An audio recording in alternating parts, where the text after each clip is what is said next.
অনেক চেষ্টা করেও আপনি বিপদ থেকে মুক্তি পাচ্ছেন না। অনেক আমল করছেন, কিন্তু আমল করেও কোনো ফায়দা হচ্ছে না। একদম দেয়ালে আপনার পিঠ ঠেকে গেছে। যদি এমন হয় তাহলে মাত্র 4টা আমল, এই 4টা আমল করে আপনি মুক্তি পেতে পারেন এবং আপনি সফল হতে পারেন। তাহলে চলুন আমরা 4টা আমলের বিষয়ে শুনে আসি শেখ আহমদুল্লাহ হুজুরের মুখ থেকে। যদি আপনার মনে হয় যে দেয়ালে পিঠ ঠেকে গেছে, কেউ কিছু করতে পারছে না আপনার জন্য, আপনি পরিপূর্ণ ইয়াকিনের সাথে, দৃঢ় বিশ্বাসের সাথে এই 4টা আমল নিয়মিত করবেন। এবং আমি বহু মানুষকে পার্সোনালি এটার পরামর্শ দিয়েছি, ওনারা আমল করেছেন, আমল করে উপকৃত হয়েছেন। এরকম বহু মানুষ আছেন। বৃদ্ধ মানুষ, বাবা ক্যান্সারে আক্রান্ত হয়েছেন অনেক দেরিতে, আল্লাহ তাআলা অলৌকিকভাবে সাহায্য করেছেন। হ্যাঁ, কখনো যদি আল্লাহ তাআলা এই আমলগুলো করার পরও আমার বিপদ দূর না করেন, তাহলে হয় আমার আমলের মধ্যে কোনো ত্রুটি ছিল, অথবা আমার এই বিপদ দূর না হওয়ার মধ্যে আমার জন্য কোনো কল্যাণ নিহিত ছিল। আল্লাহ তাআলা আমার দোয়া কবুল করে যে উপকার হতো তার চাইতে বেটার কিছু হয়তো আমাকে দিবেন, এই ইয়াকিন একজন ইমানদারে থাকবে। সেই 4টা আমলের 1 নম্বর হলো ইস্তিগফারের আমল। ইস্তেগফার, আপনি ফেসে গেছেন কোনো জায়গায়, কোনো উপায় পাচ্ছেন না, আপনি ইস্তেগফার করতে থাকেন। আস্তাগফিরুল্লাহ ওয়া আতুবু ইলাইহি, আস্তাগফিরুল্লাহ ওয়া আতুবু ইলাইহি, আস্তাগফিরুল্লাহ ওয়া আতুবু ইলাইহি, আস্তাগফিরুল্লাহ, আস্তাগফিরুল্লাহ, আস্তাগফিরুল্লাহাল্লাযী লা ইলাহা ইল্লা হুয়াল হাইয়ুল কাইয়্যুম ওয়া আতুবু ইলাইহি ওয়া লা হাওলা ওয়া লা কুওয়াতা ইল্লা বিল্লাহ। اللهم أنت ربي لا إله إلا أنت خلقتني وأنا عبدك وأنا على عهدك ووعدك ما استطعت أعوذ بك من شر ما صنعت أبوء لك بنعمتك علي وأبوء لك بذنبي فاغفر لي فإنه لا يغفر الذنوب إلا أنت سيد الاستغفار। এভাবে যে কোনো ইস্তেগফার করতে থাকেন, আপনি বেশি বেশি করে আল্লাহর কাছে ইস্তেগফার ক্ষমা প্রার্থনা করতে থাকেন, খুব বেশি। আপনার 2 ঠোঁটে অনবরত আপনি চাইতে থাকেন আল্লাহর কাছে ক্ষমা। এই ইস্তেগফার সম্পর্কে নবী করিম সাল্লাল্লাহু আলাইহি ওয়াসাল্লাম বলেছেন, মাল্লাজিমাল ইস্তেগফার, যে ব্যক্তি ইস্তেগফারকে আঁকড়ে ধরবে, আঁকড়ে ধরা মানে কি, এটা ছাড়বে না, সে পড়তেই থাকবে অনবরত। টয়লেটে যাওয়ার সময়টা, ঘুমের সময়টা, খাওয়ার সময়টা বাদে, অবসর নামাজের সময়টা বাদে সারাক্ষণ সে ইস্তেগফার পড়বে। এরকম যদি কেউ করে, আল্লাহ রাব্বুল আলামিন জাআলাল্লাহু লাহু মিন কুল্লি হাম্মিন ফারাজা ওয়া মিন কুল্লি যায়কিন মাখরাজা, সকল পেরেশানি থেকে, সকল টেনশন থেকে বের হওয়ার পথ আল্লাহ তাআলা অলৌকিকভাবে তার জন্য আবিষ্কার করে দিবেন। এবং আমি আমার জীবনে যেটা বলেছিলাম, বিস্তারিত বলতে চাই না, এরকম পরিস্থিতি আসছে যে চোখের সামনে কোনো আপাতত রক্ষার কোনো পথ আর খোলা নেই, এমন ভয়াবহ বিপদ।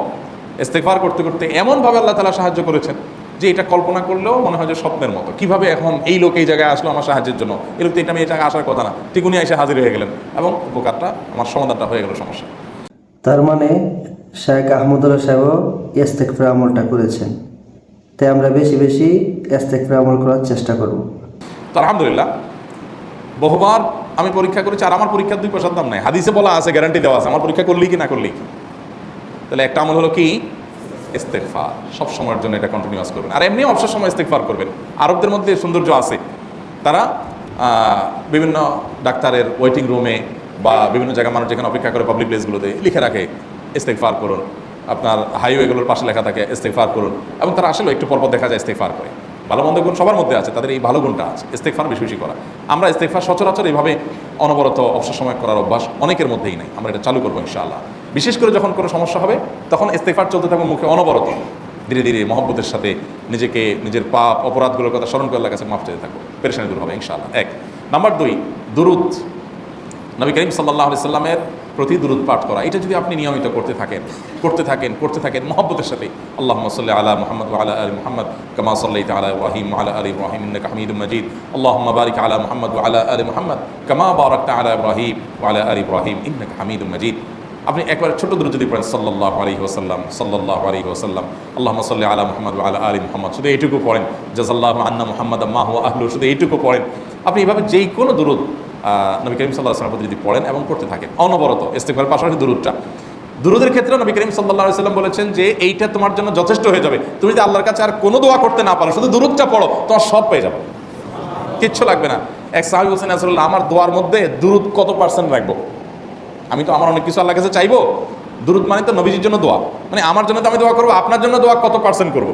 1/3, 1/4, তারপরে হাফ, এবার বিভিন্ন পার্সেন্টেজ বলছিলেন তিনি।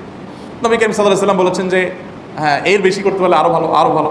তো ভদ্রলোক এর বেশি, ওই সাহাবী রাদিয়াল্লাহু তাআলা আনহু, তিনি এর বেশি বাড়াতে একটা পর্যায়ে বলছেন যে আমি সব দোয়া আপনার জন্য করি। নবী করিম সাল্লাল্লাহু আলাইহি ওয়াসাল্লাম বলেছেন তাহলে তোমার আর কোনো দোয়াই করতে হবে না, এর মধ্যে সব দোয়া চলে আসবে। কারণ আপনি যদি বলেন আল্লাহ আপনার নবীর প্রতি আপনি রহমত নাজিল করেন, আপনার নবীর প্রতি আপনি শান্তি নাজিল করেন, আপনি যেটা দোয়া করেন, তো আল্লাহকে আল্লাহর নবীর প্রতি আপনি রহমত নাজিল করতে বললে আল্লাহ তাআলা আপনার প্রতি রহমত নাজিল করবেন কি করবেন না? আপনি কাউকে খুশি করতে চান, কার কাছ থেকে কিছু আদায় করতে চান, তার ছেলেটারে যদি হাদিয়া তোফা দেন, আদর যত্ন করেন, তো বাই ডিফল্ট অটোমেটিকলি ওই লোকের সিম্পেথি আপনার দিকে আসবে কি আসবে না? চোখ বন্ধ করে আসবে। তো আল্লাহর নবীর জন্য যখন আপনি দোয়া করবেন, তখন আল্লাহ তাআলা আপনার মধ্যে রহমত নাজিল করবেনই। এটা নবী সাল্লাল্লাহু আলাইহি ওয়াসাল্লামের ওয়াদা। যে কোনো পেরেশানি, তিনি আরো বলেছেন, যদি কেউ দুরূদের আমল করে নিয়মিত, আল্লাহ রাব্বুল আলামিন তার সকল পেরেশানির জন্য যথেষ্ট করে দিবেন। এই আমলটা সবগুলো দূর করার জন্য যথেষ্ট হয়ে যাবে।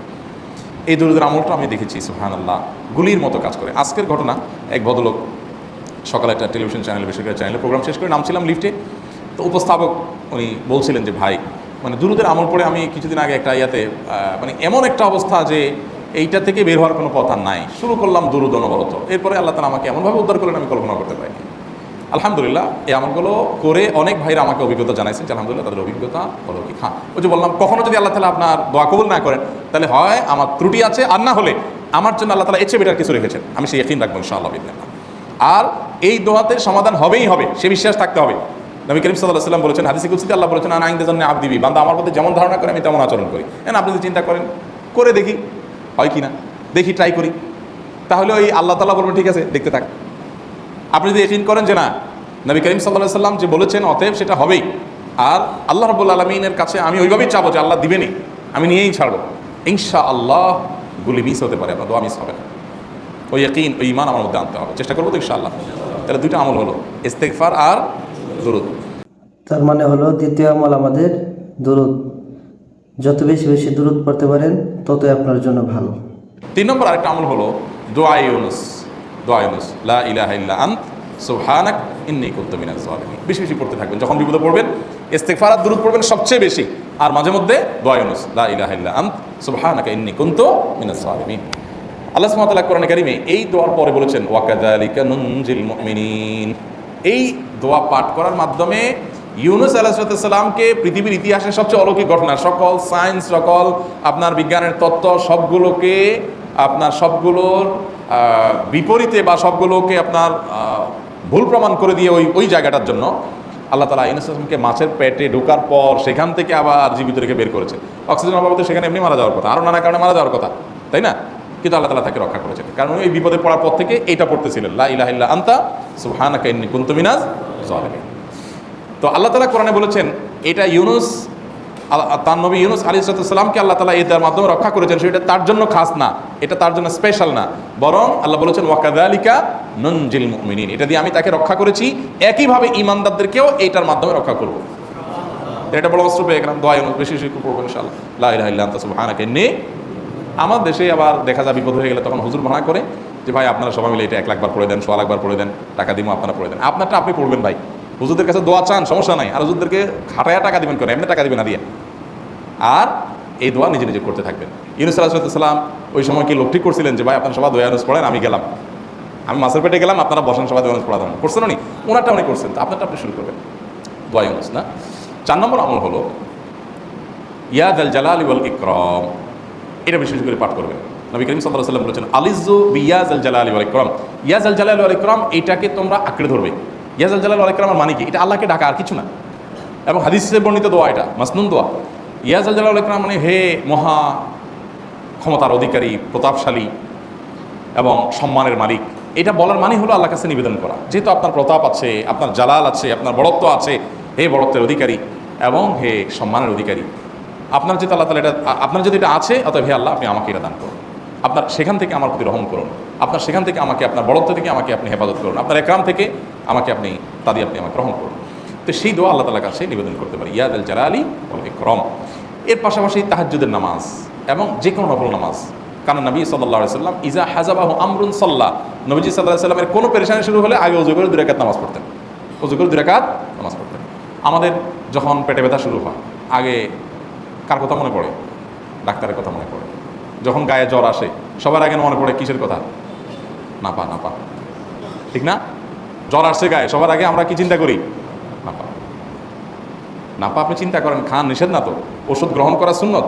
নবী সাল্লাল্লাহু আলাইহি ওয়াসাল্লাম নির্দেশ করেছেন ওষুধ সেবন করতে, আপনি করেন, ভালো কথা। কিন্তু ইমানদার সব কিছুর আগে, ব্যথা আসছে তাহলে ব্যথার জন্য একটা ওষুধ দোয়া শিখেছেন, দোয়াটা আগে করবে, পাশাপাশি ওইটা করবে, এলো ইমানদারের কাজ। আমরা আজকাল ইমান থেকে অনেক দূরে সরে গেছি, আল্লাহ আমাদের সেই ইয়াকিন দান করুন।